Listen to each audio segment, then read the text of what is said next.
Guys, speak ill of और इसका मतलब होता है किसी की बुराई करना, इसका मतलब होता है। चलिए एग्जाम्पल के थ्रू समझते हैं। हमारा पहला एग्जाम्पल है, मुझे पता है कि वह मेरी बुराई कर रहा था, पर किसी की बुराई करना अच्छी बात नहीं है। I knew that he was speaking ill of me, but speaking ill of anyone is not a good thing.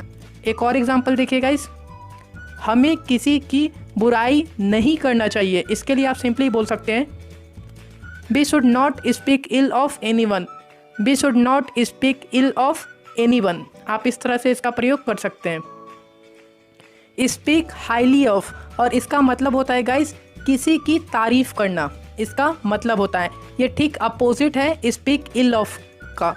चलिए एग्जाम्पल के थ्रू समझते हैं। हमारा पहला एग्जाम्पल है, जब भी मैं उससे बात करता हूँ तो वह तुम्हारी तारीफ करती है। When ever I talk with her she speak highly of you. एक और एग्जाम्पल देखिए गाइस, सर आज तुम्हारी बहुत तारीफ कर रहे थे। इसके लिए आप बोल सकते हैं, sir was speaking highly of you today, sir was speaking highly of you today. आप इस तरीके से इसका प्रयोग कर सकते हैं। हमारा अगला फ्रेज वर्ड है गाइस, पिक टू पीसेस और इसका मतलब होता है धज्जियाँ उड़ा देना या टुकड़े टुकड़े कर देना। चलिए एग्जाम्पल के थ्रू समझते हैं। हमारा पहला एग्जाम्पल है, अगर तुमने उसे दुख पहुंचाने की कोशिश करी तो मैं तुम्हारी धज्जियाँ उड़ा दूंगा। If you try to hurt her I will make you pick to pieces, if you try to hurt her I will make you pick to pieces. एक और एग्जाम्पल देखिए गाइस, अगर तुमने मुझे छुआ भी तो वह तुम्हें टुकड़े टुकड़े कर देगा। If you even touch me he will make you pick to pieces, if you even touch me he will make you piece to pieces. हमारा अगला फ्रेज वर्ड है गाइस, फार एंड नियर और इसका मतलब होता है दूर दूर से या चारों तरफ से, इसका मतलब होता है। आइए एग्जाम्पल के थ्रू समझते हैं। गुरुद्वारा देखने के लिए लोग दूर दूर से पटना सिटी आते हैं। People come from far and near to Patna city to see the gurdwara. आप इस तरीके से इसका प्रयोग करते हैं। एक और एग्जाम्पल देख लीजिए, दूर दूर से लोग गोवा घूमने आते हैं और इसके लिए आप इंग्लिश बोल सकते हैं, people come from far and near to visit Goa, people come from far and near to visit Goa. हमारा अगला वर्ड है गाइस, कीप इन माइंड और इसका मतलब होता है याद रखना या दिमाग में रखना, इसका मतलब होता है। आइए एग्जाम्पल के थ्रू समझते हैं। याद रखना कि वह उसका दोस्त है, तुम्हारा नहीं, तो उसका साथ देगा, तुम्हारा नहीं। Keep in mind that he is her friend not yours, he will stand by her not by you. आप इस तरीके से इसे प्रयोग कर सकते हैं। हमारा एक और एग्जाम्पल देखिए, एक बात याद रखना, वह तुम्हारा साथ कभी नहीं देगा। Keep in mind one thing, he will never stand by you. आप इस तरीके से इसका प्रयोग कर सकते हैं। इन एनी केस और इसका मतलब होता है कुछ भी हो, इसका मतलब होता है। आइए एग्जाम्पल के थ्रू समझते हैं। और हमारा पहला एग्जाम्पल है गाइस, कुछ भी हो वह अपने दोस्त का ही साथ देगा, तुम्हारा नहीं, समझे। In any case he will stand by his friend not by you, got it. एक और एग्जाम्पल देखिए, कुछ भी हो वह मेरा दोस्त है, मैं उससे बात किए बगैर नहीं रह सकता। In any case he is friend of mine, I can't help talking to him.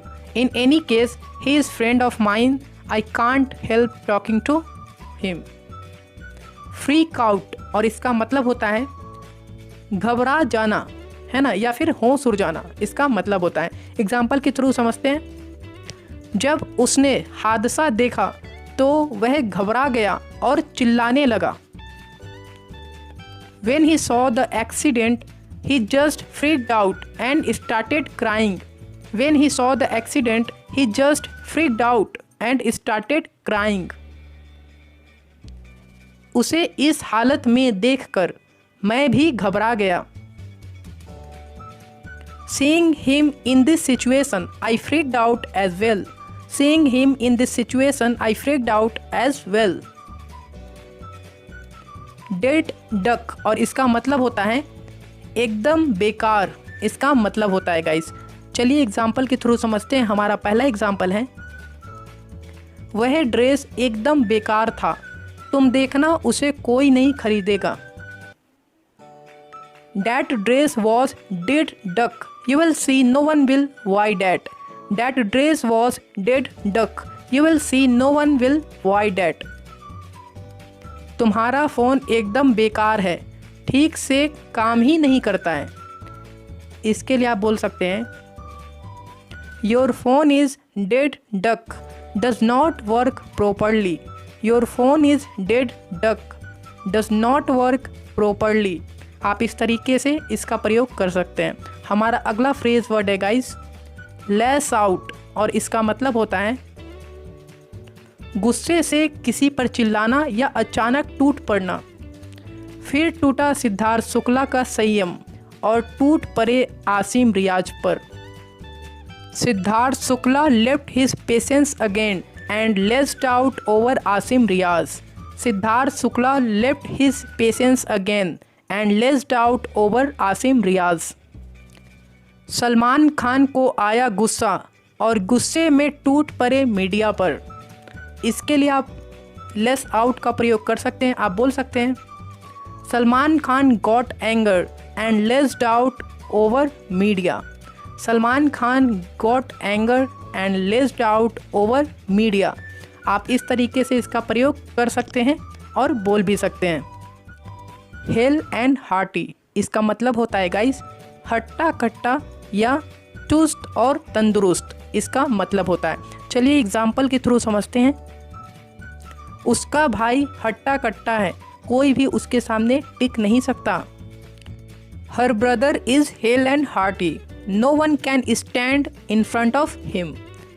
हमारा अगला एग्जाम्पल है गाइस, वह चुस्त और तंदुरुस्त हैं, वह रोज सुबह टहलने पार्क जाता है। He is hello and hearty, he goes for a morning walk every day. He is hello and hearty, he goes for a morning walk every day. हमारा अगला वर्ड है गाइस, हाफ हार्टेडली और इसका मतलब होता है अधूरे मन से, इसका मतलब होता है। आइए एग्जाम्पल के थ्रू समझते हैं। हमारा पहला एग्जाम्पल है, मुझे पता है कि तुम ये मुझे अधूरे मन से दे रहे हो क्योंकि ये तुम्हें बहुत अच्छा लगता है। I know you are give it to me half heartedly because you love it. एक और एग्जाम्पल देखिए गाइस, मैं वहाँ नहीं जाना चाहता था, मैं वहाँ अधूरे मन से गया था। I didn't want to go there, I went there half heartedly. I didn't want to go there, I went there half heartedly. Smear henna और इसका मतलब होता है मेहंदी लगाना। स्मियर हिना का मतलब होता है गाइस मेहंदी लगाना। आइए एग्जाम्पल के थ्रू समझते हैं। हमारा पहला एग्जाम्पल है, जब मैं उसके घर गया उसे बुलाने के लिए तो वह मेहंदी लगा रही थी। When I went her home to call her, she happened to be smearing henna. एक और एग्जाम्पल देखिए गाइस, लड़कियां अपनी शादी के मौके पर मेहंदी लगवाती है। Girls gate smeared Hina on the occasion of their marriage. आप इस तरह से इस वर्ड का यूज़ कर सकते हो। हमारा अगला, डेज नंबर्ड और इसका मतलब होता है गाइस चंद दिनों का मेहमान, इसका अर्थ होता है।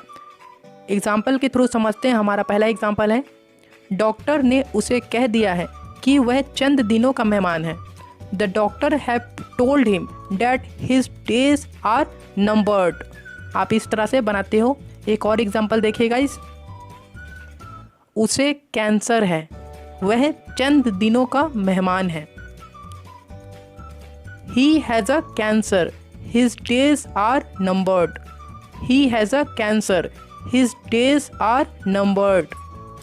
हमारा अगला वर्ड है गाइस, at a glance और इसका मतलब होता है गाइस एक नज़र में, इसका मतलब होता है। चलिए एग्जाम्पल के थ्रू समझते हैं गाइस। और हमारा पहला एग्जाम्पल है, जिसके बारे में आप बात कर रहे हो वह मेरा दोस्त है, मैं उसे एक नज़र में पहचान लूँगा। The person who you are talking about is my friend, I will recognise him at a glance. हमारा अगला एग्जाम्पल है गाइस, उसने मुझे एक नज़र में पहचान लिया। She recognized me at a glance. She recognized me at a glance. Compatible और इसका मतलब होता है संगत या अनुरूप, इसका मतलब होता है। चलिए गाइस एग्जाम्पल के थ्रू समझते हैं। हमारा पहला एग्जाम्पल है, हमें एक दूसरे का साथ नहीं भाता है, इसीलिए हम एक दूसरे से बात नहीं करते हैं। We are not compatible to each other, that is why we don't talk to each other. मुझे उसका संगत नहीं भाता है, इसीलिए मैं उससे बहुत कम बात करता हूँ। I am not compatible with her, that is why I hardly talk to her. I am not compatible with her, that is why I hardly talk to her. हमारा अगला वर्ड है गाइज येट टू, और इसका मतलब है कुछ करना बाकी है। ठीक है, तो देखिए गाइज एग्जाम्पल, पुलिस को अभी भी अपराधी को पकड़ना बाकी है। इसके लिए आप इंग्लिश बोलते हो, police are yet to arrest the accused. Police are yet to arrest the accused. एक और एग्जाम्पल देखिए गाइस, मुझे अभी भी बहुत सारे वीडियोस बनाना बाकी है। I am yet to make a lot of videos.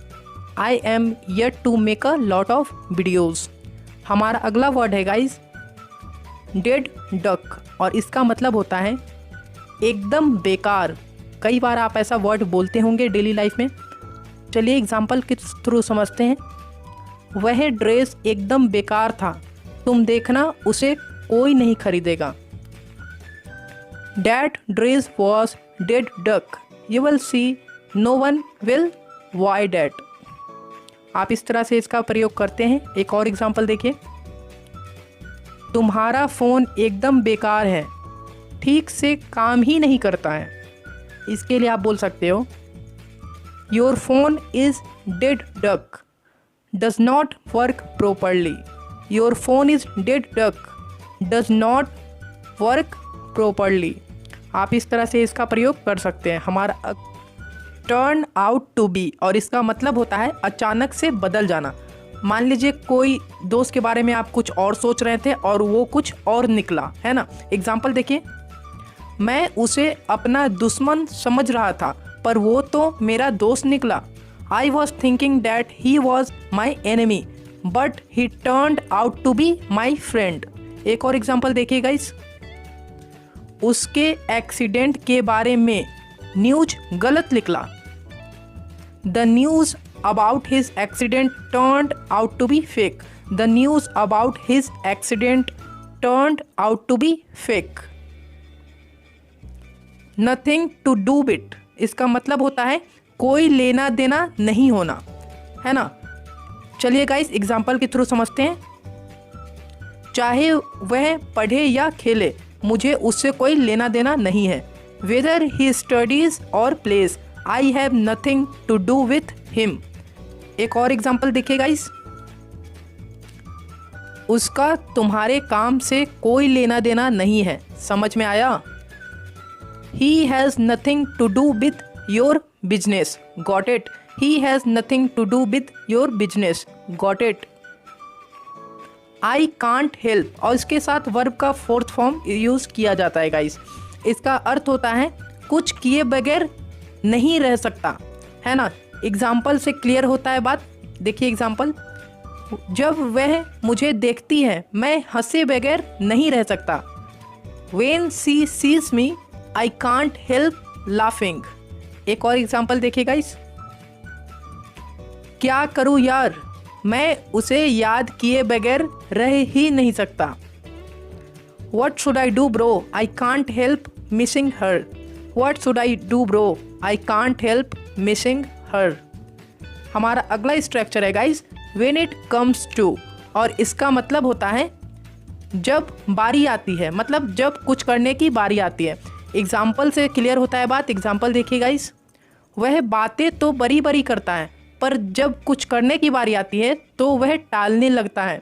He talks very big but when it comes to doing something he starts procrastinating.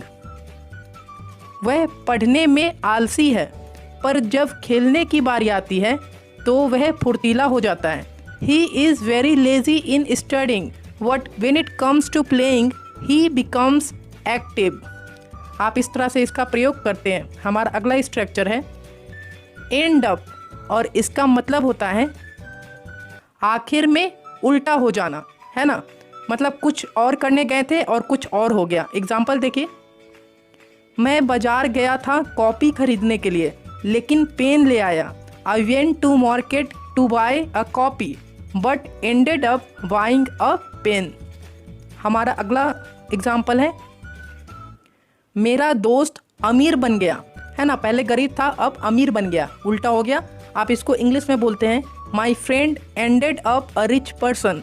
My friend ended up a rich person.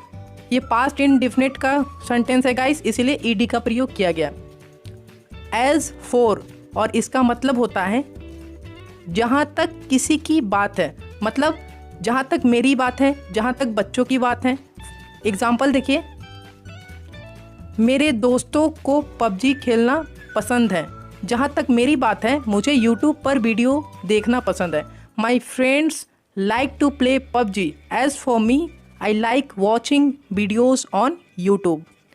एक और example देखिए guys, जहाँ तक उसकी बात है वह बहुत मासूम है। As for her she is very innocent. As for her she is very innocent. None other than, इसका मतलब होता है गाइस कोई और नहीं बल्कि, और ये सरप्राइजिंगली बोला जाता है।